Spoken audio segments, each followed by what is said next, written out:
Senhor. Nós vamos dar a oportunidade ao irmão Narciso, que terá mais um momento para nos edificar com a música.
Esse Deus grandioso tem nos conduzido até aqui e em bom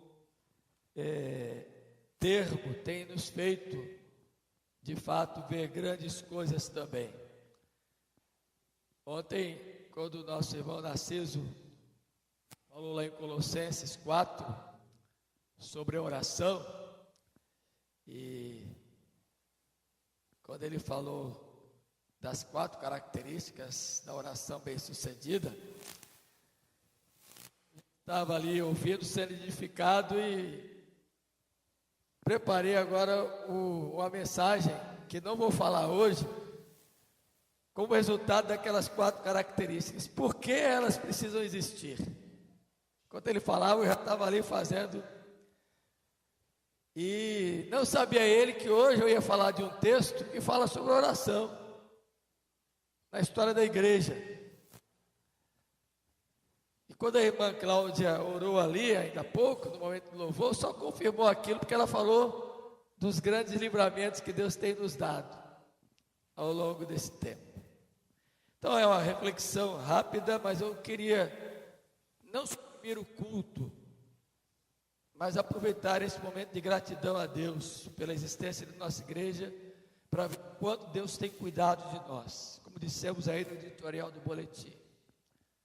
Abra sua Bíblia no livro de Atos dos Apóstolos, capítulo 12.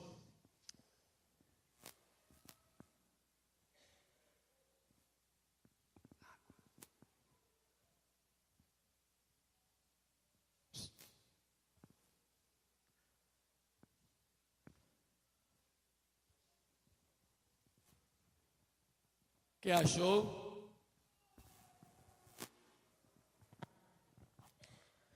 Quem achou? Amém? Até o versículo 8.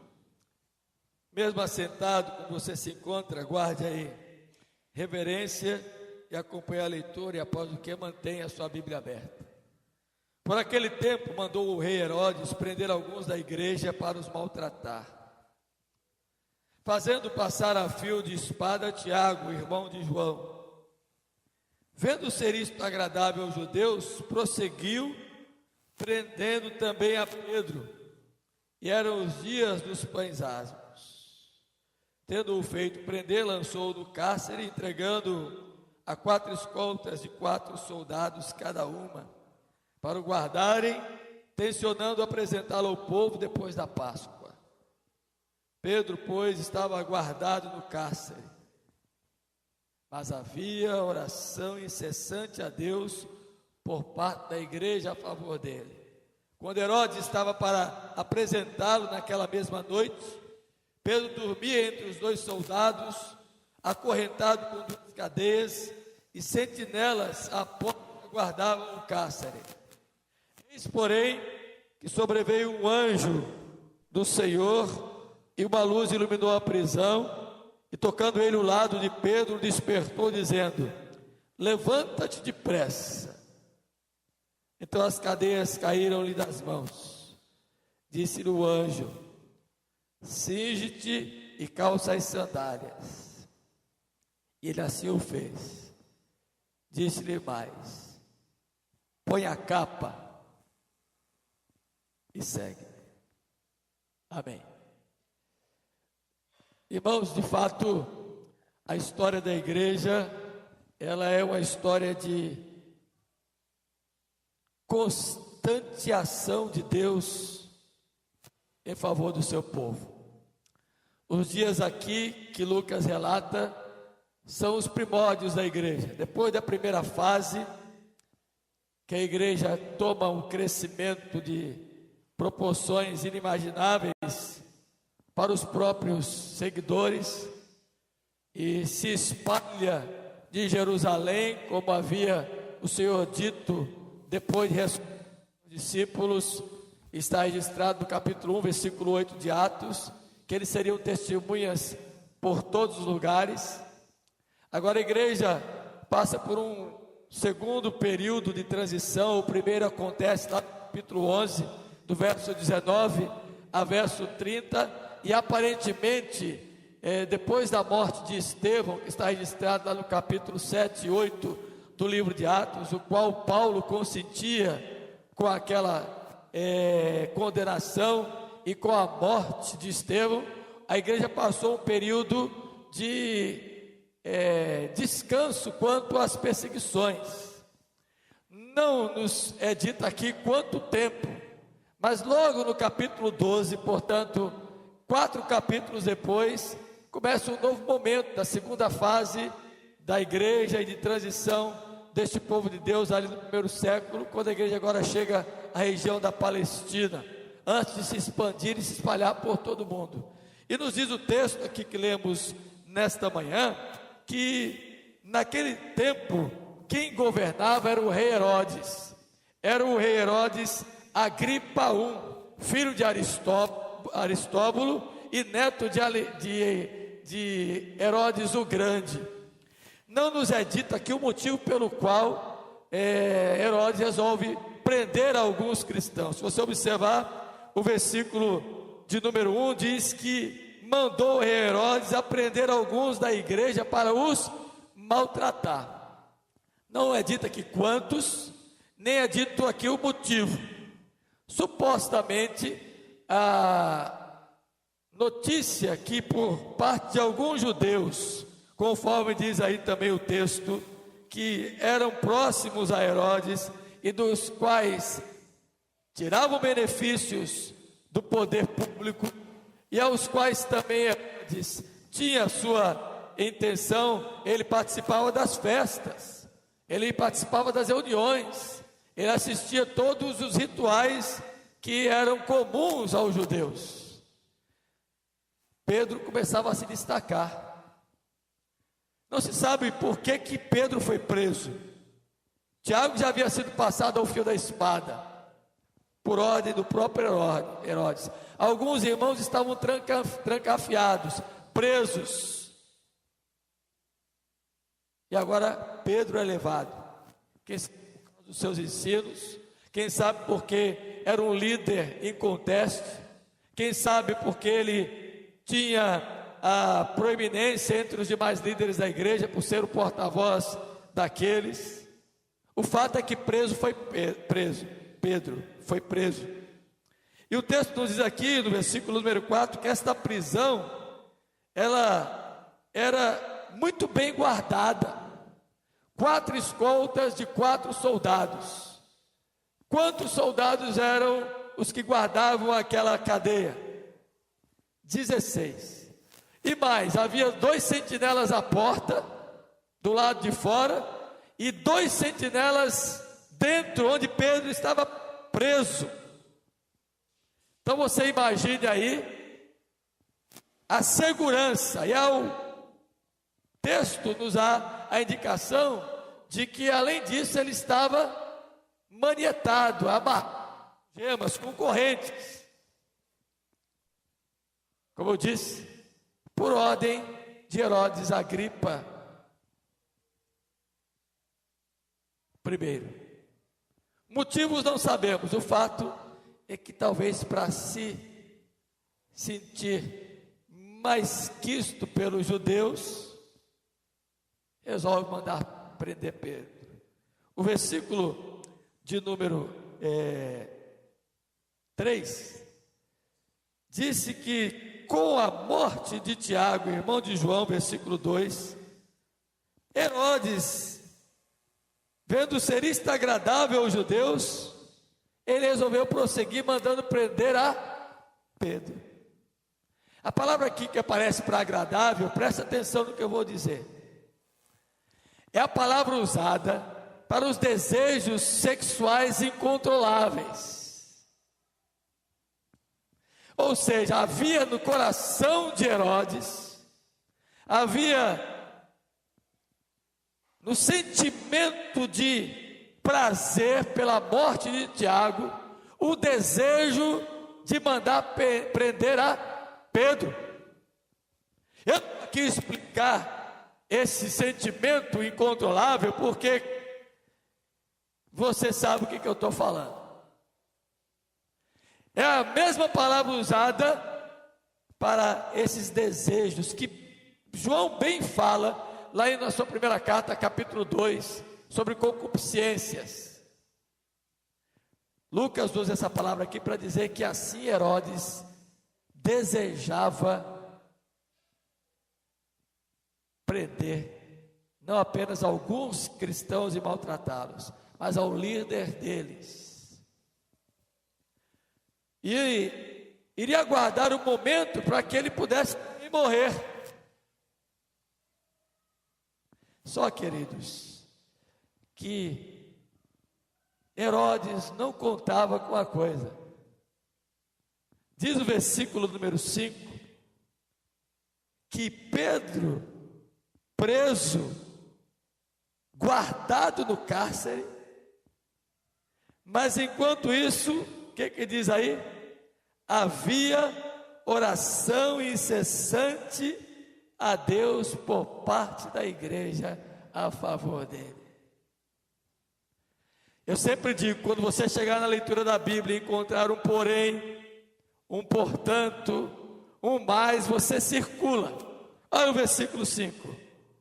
Pedro, pois, estava guardado no cárcere, mas aqui está a diferença de toda a conjuntura, de toda a situação, de tudo que estavam vivendo aqueles irmãos, de tudo que estavam passando alguns que tinham sido maltratados, de tudo que havia passado os irmãos de Tiago e sua família e a própria igreja com a morte daquele querido e amado irmão, por tudo que estavam vivendo por causa da prisão de Pedro.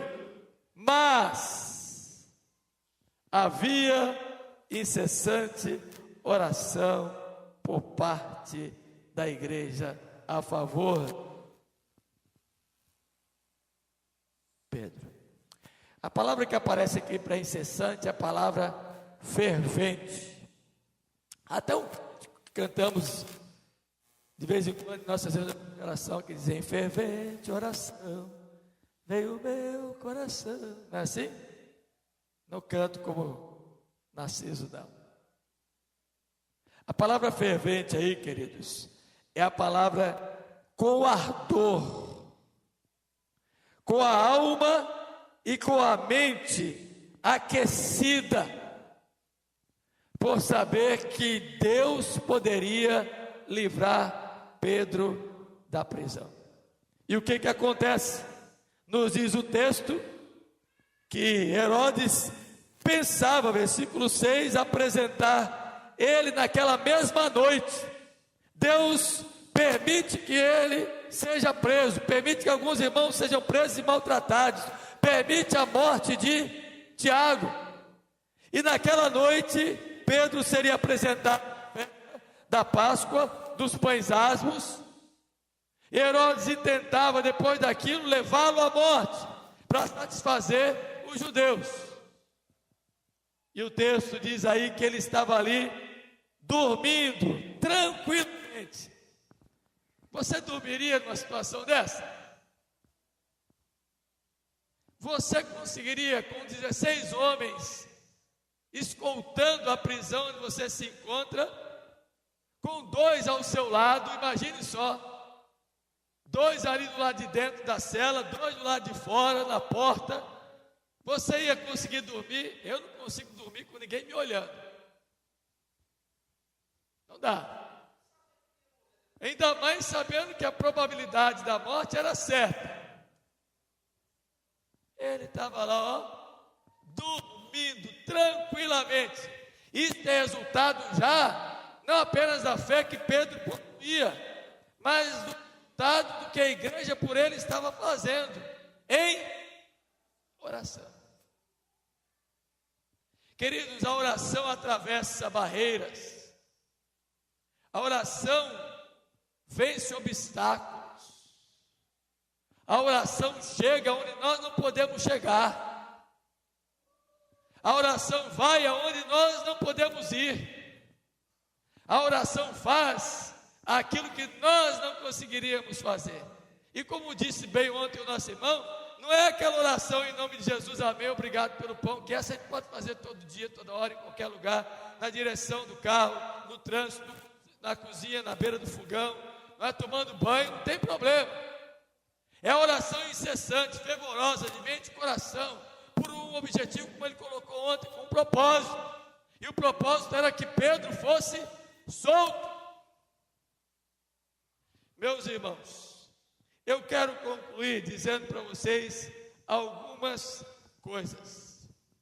Desde sempre existe uma maquinação perversa na mente e no coração daqueles que não seguem ao Senhor, para perseguirem a igreja, hoje com outra roupagem, hoje de outra forma, hoje de outra maneira, mas a igreja do Senhor Jesus Cristo, às vezes, tem sido mantida, alguns têm sido presos, e líderes estão presos, mesmo soltos, com a mente totalmente dominada por comportamentos que não são adequados ao chamado de Deus, com a vida que não corresponde ao testemunho de fé que devem professar, e a igreja precisa orar por sua liderança, para que os líderes desenvolvam o seu ministério com tranquilidade, com paz no coração e consigam dormir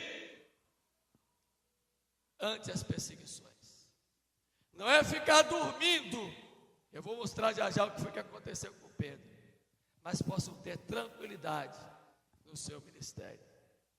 Então veja só aqui o que eu quero deixar com os irmãos nesta manhã, algumas lições práticas para a nossa vida. Quando o texto aí do capítulo 12 diz que havia oração incessante da igreja em favor de Pedro, oração incessante a Deus, algumas coisas a gente pode aprender nesta manhã. Primeiro, Deus intervém no último momento, quando a situação é crítica, quando não dá mais nada para a gente fazer, Deus vai agir. Foi sempre assim, será sempre assim. Tenho tido na minha vida experiências desta maneira, como outros aqui devem ter tido. Nós precisamos entender que Deus nos deu muito para realizarmos, e devemos fazer com disposição, com determinação, com visão, com propósito, sim, mas quando chegam momentos da nossa vida, em situações críticas, em que não dá mais para realizarmos qualquer coisa, não se esqueça, é a hora em que Deus está pronto para agir em nosso favor. Segunda lição que nós tiramos aqui: Deus está no controle de cada situação de nossa vida e vigia a nossa vida em todos os lugares. Deus está no controle. Pedro poderia não ter ido preso, foi, mas Deus estava dominando a situação, porque lá trancafiado ele estava tranquilo, e no momento certo, diz o texto aí, que Deus enviou o quê? Um anjo, e as portas da cadeia se abriram. Olha só o texto aí, do versículo número 7. Eis, porém, que sobreveio um anjo do Senhor, e uma luz iluminou a prisão, e tocando ele o lado de Pedro, o despertou, dizendo: levanta-te depressa. As cadeias caíram-lhe das mãos. Na passagem mais à frente, dizendo que os portões se abriram automaticamente, versículo número 10. A palavra que Lucas usa aqui para automático é a palavra automatê, que é a palavra que diz sentido que liberta aquilo que está preso, que abre sem intervenção de qualquer fator que seja humano, externo. Deus abriu não só as cadeias de Pedro, mas o portão, e Pedro saiu livre. Deus está no controle, meu irmão, minha irmã, vigiando por você. E por fim, eu sei que Deus nos ensina também, através desse texto, que Ele é um Deus que responde às orações da igreja. Havia incessante oração por parte da igreja a favor de Pedro, oração incessante a Deus. Deus ouve a oração da igreja reunida. Não se iluda, queridos. Nossas reuniões de oração da SAF, dias de quarta-feira, nós temos ouvido testemunhos de irmãs, os mais significativos, do como Deus tem agido. Nas reuniões de terça-feira aqui, nós temos orado constantemente, e pessoas têm trazido testemunho do que Deus tem feito. Ontem estava aqui na igreja um cidadão que estava quase lá do outro lado. E nós oramos aqui 2 semanas seguidas. E ontem a pessoa que trouxe o pedido de oração em favor dele estava com ele aqui, ele estava agradecendo. Foi até o fim. Até jantou lá conosco ontem. Deus ouve a oração da igreja, meu irmão, minha irmã. A igreja precisa se reunir para orar. Não é apenas a sua oração, mas a igreja reunida, orar incessantemente. Quero concluir dizendo para vocês, será que nesses 23 anos não temos percebido isso da parte de Deus em favor da igreja Moriá? Quantas vezes pensamos em desistir? Quantas vezes a situação estava crítica? Quantos momentos, lembro-me muito bem quando cheguei aqui em 2011 e na reunião do conselho em dezembro, algumas situações que me passaram, parecia aquele presbítero lá, viu? De ontem. E não me esqueço da primeira palavra que levei numa reunião do conselho sobre abrir campos missionários. Quem é do conselho naquela época sabe disso. Não, pastor, não dá. Nossa igreja não tem recursos. Nós não vamos conseguir. Havia um ministério ID, e a gente via o ID nunca indo. Era só panfletagem, distribuição de folheto e eventos esporádicos. Nós precisamos abrir campos. Não concebe a igreja com 11 anos de existência só ter trabalhos na sede. Houve uma resistência no início. Mas nós louvamos a Deus porque depois abraçou a visão. E aquilo que nos prendia, que nos impossibilitava de sair, continuamos a mesma igreja, com os mesmos recursos, com as mesmas dificuldades, mas Deus tem nos levado a plantar outros campos. Glória a Deus por isso. Basta a igreja orar e participar. Quero concluir. Olha só o versículo de número 7, o final do verso 7. Levanta-te depressa. Então as cadeias caíram-lhe das mãos. Disse-lhe o anjo: cinge-te e calça as sandálias. E ele assim o fez. Disse-lhe mais: põe a capa e segue. Sabe o que significa isso? A igreja está orando, Deus está agindo, mas eu preciso ter prontidão. Se Pedro não se levantasse, não despertasse, não se dispusesse a sair daquele sono, as cadeias não teriam sido abertas, as algemas não teriam sido abertas. Olha o que o texto diz, versículo 7: levanta-te depressa, está em exclamação aí, e diz o texto: então as cadeias caíram-lhe. É o lado da disposição. A gente ora, mas temos que ter disposição. Não podemos continuar dormindo. O apóstolo Paulo diz: desperta tu que dormes. Quando Pedro ouve essa palavra depressa, provavelmente ele acorda um pouco assim assustado, sonolento. Ele pensou que era uma visão, um sonho, porque um lugar guardado por 16 homens, com 2 do lado de dentro, 2 do lado de fora, corrente nos pés, porta de ferro trancada, e alguém chega lá e fala: levanta depressa, meu irmão, isso aí é um pouquinho. Mas ele não questionou. Diz o texto que ele se levantou e as cadeias caíram-lhe das mãos. E disse mais: cinge-te e calça sandálias, ou seja, esteja pronto para a jornada, para a caminhada.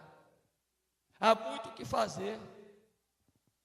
A Bíblia diz que os pés dos que anunciam o Evangelho, as boas novas, são pés abençoados, bem-aventurados.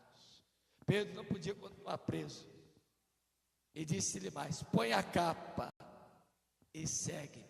Ou seja, nos envolvermos com toda a ação, vestirmos aquilo que Deus tem nos dado e seguir o chamado de Deus. A igreja não pode parar. Precisamos acordar do sono.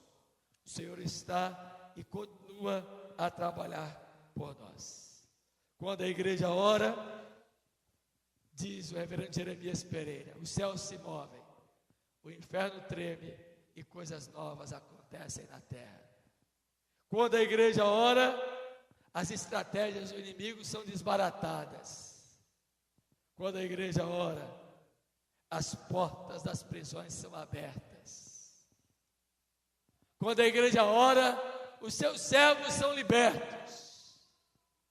Quando a igreja ora,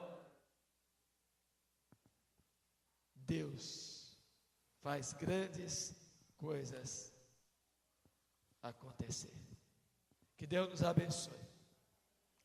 Que não nos acomodemos. Despertemos o nosso sono. Levantemos e sigamos o Mestre. Depressa. Urge o trabalho. Calce as sandálias, meu irmão. Vista a sua capa. Siga o Senhor e vá para a luta.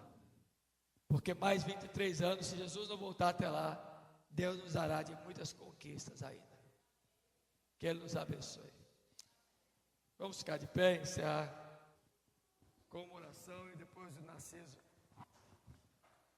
tocará mais um canto.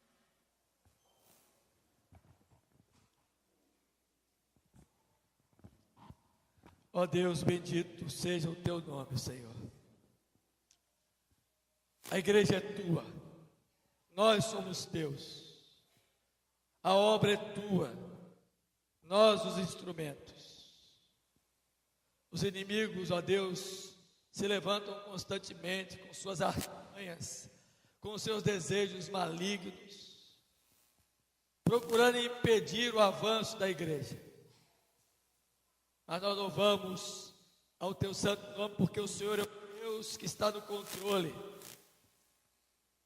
E os inimigos da igreja nunca podem que contamos com um Deus poderoso, um Deus que age por nós, um Deus que nos desaprisiona, nos tira do cárcere, nos traz liberdade, um Deus que nos faz ter prontidão e disposição para anunciar o Evangelho. Um Deus que nos dá tranquilidade nas horas mais críticas da nossa vida.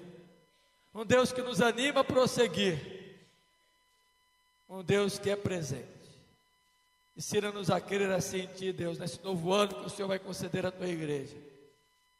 E desperta-nos para a oração, para vermos mais e mais da Tua ação em nosso meio. Em nome de Jesus. Amém. E que agora a graça bendita de Jesus, o Senhor da igreja, o amor eterno de Deus, o nosso Pai, o dono da igreja, e o poder, a unção, a capacitação do Espírito Santo, aquele que fortalece a igreja, repouse sobre vós, igreja do Senhor aqui reunida nesta manhã, e sobre todo o povo de Deus espalhado pela face da terra, hoje e sempre. Amém.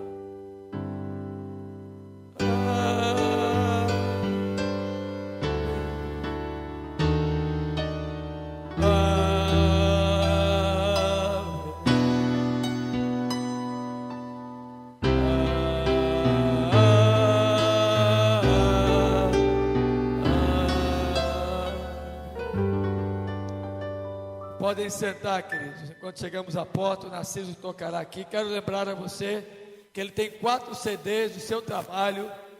Procura o diácono Rubens ou o diácono Jorge ali à porta e adquira o seu e leve autografado. Você terá todas as músicas que ele toca, tá bom? Eu já tenho os meus.